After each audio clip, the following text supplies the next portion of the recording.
And what we found about young people is that the focus on money is huge. And one of the reasons why they don't come to after school is they need to hustle to make money, either legitimately or not legitimately. So if we can address the issue of money, of young people who are coming from desperate backgrounds who want the PlayStation, who want these things, and then we also found out that a lot of kids use their money to help their families. So it's not just a consumer piece. The other thing that we looked at, when I looked at the mortgage crisis, I said, guess what? Well, guess what the educational level of people that are in this crisis? They have a low level of education, that they didn't know how to do financial planning.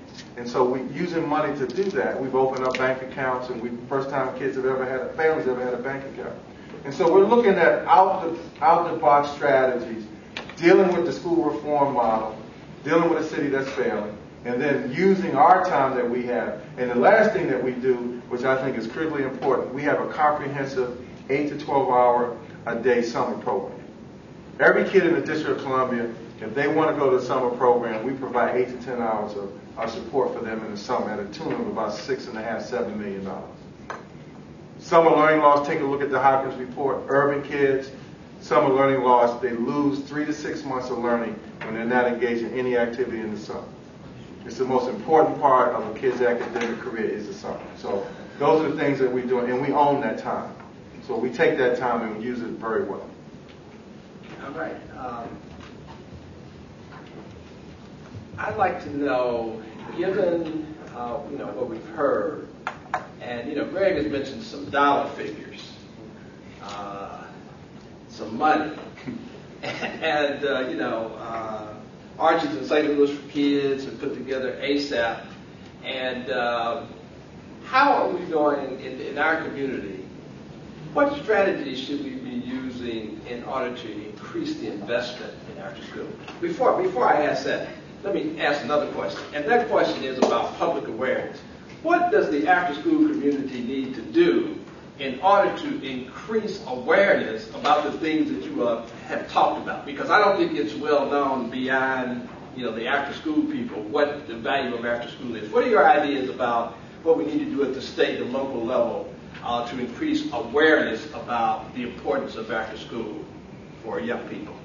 Eric? Well, I think it's critical that we make everybody aware, and I'm talking about parents as well as the private sector, as well as principals and school teachers, both public and private, state stakeholders, legislators, governors, presidents, the whole aspect. That first of all, kids don't start learning when the first bell rings, and they don't stop learning when the last bell rings. Kids learn 24 hours a day. We all know that kids are sponges. They learn no matter what.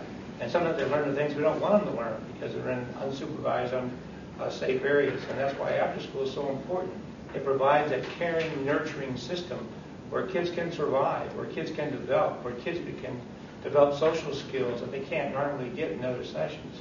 They get the one thing that the private sector is constantly asking for high school and college graduates is problem-solving skills. Where do kids in the classroom setting, whether it be public or private, have problem-solving skills that are basically related to the private sector? They don't have those opportunities. They can have those opportunities every day before or after school program.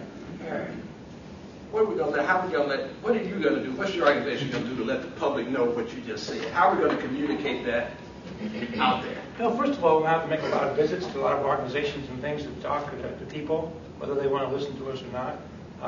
And then secondly, we're going to have to do some PSAs. We're in the process of developing some PSAs that are going to be sent out across our state, talking about after school and the importance of it.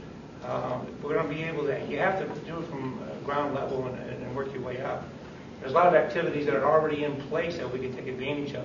You look at most any national organization, educational organization, whether it be public or private, somewhere in their articles, whether it be their bylaws or their statements, their goals, their objectives, there's a statement about after school.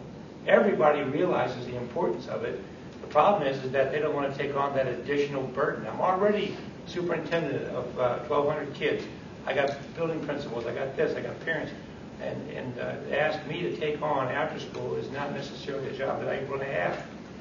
And so it makes it difficult for individuals to understand that there are other opportunities for them to provide after school activities.